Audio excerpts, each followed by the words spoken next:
मराठी अद्यापही गुन्हे दाखल झाले, अटक करण्यात आली नाही, एवढा रोष मुख्यमंत्र्यांना थेट इशारा दिलात, काय म्हणाल त्याबद्दल? नाही, मुख्यमंत्र्यांवरती माझा रोष नाही. ते चुकीचं करतायत, मग त्यावेळेस मी स्वीकारतो. किती सोपं आहे आणि सरळ सरळ आहे. माझा घातपात करायचा ठरवलं त्यावेळेस ते असणारे 3 आरोपी त्यांनी स्पष्टपणानं सांगितलंय चौकशी की धनंजय मुंडेनं मनोज जरांगे पाटील यांच्या घातपातासाठी 2.5 कोटी रुपयाची सुपारी आम्हाला दिली होती.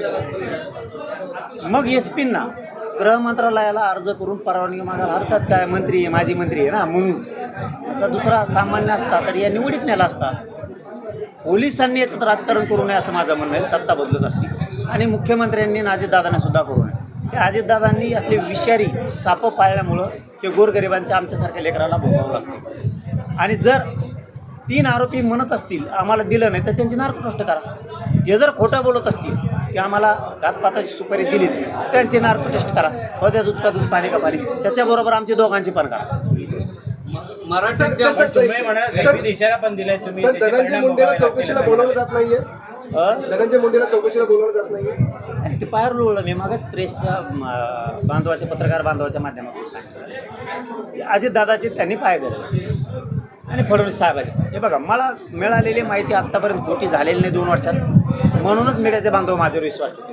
मी लबाडा बोलत नाही, एकतर जे खरं आहे ते सांगतो. मला मिळालेली माहिती आत्तापर्यंत आंदोलनात सरकार माझ्या विरुद्ध, समाजाविरुद्ध काय कट करणारे किंवा काय षड्यंत्र शिजते हे ज्या वेळेस मला त्यांच्या कोर्टातून माहीत होती त्यावेळेस मी पहिल्यांदा मीडियाच्या बांधवाला सांगतो आणि मीडियाचे बांधव ते दाखवतात म्हणजे त्यांचं षड्यंत्र हाणून पडतं.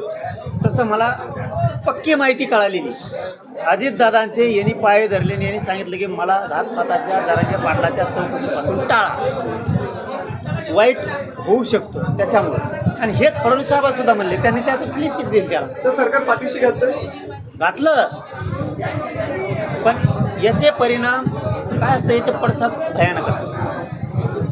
तुम्ही जर असं गरिबाच्या लेकराचा घातपात करायला निघाले आणि सरकार आणि विशेष करून फडणवीस साहेब जर गांभीर्यानंच घेणार नसले तर लोकांना मग पर्याय नाही. याचे परिणाम काय होणार? तुम्ही म्हणाल भाषा देखील थोडेसे बघूयात ना, वाट बघतात ना. हिवाळी अधिवेशन चालू. मुख्यमंत्री फडणवीस साहेब 100% यावर त्याला चौकशीला घेतील. फडणवीस साहेब सुद्धा घेतील. अशा बाळगून आहेत. करणार काय करायचं ते लोकशाही मार्गानेच केलं मी आतापर्यंत, पुढे करणार. पण मग मराठी आम्ही करणार, नाविलाज आमचा. हिवाळी अधिवेशन चालू होतंय.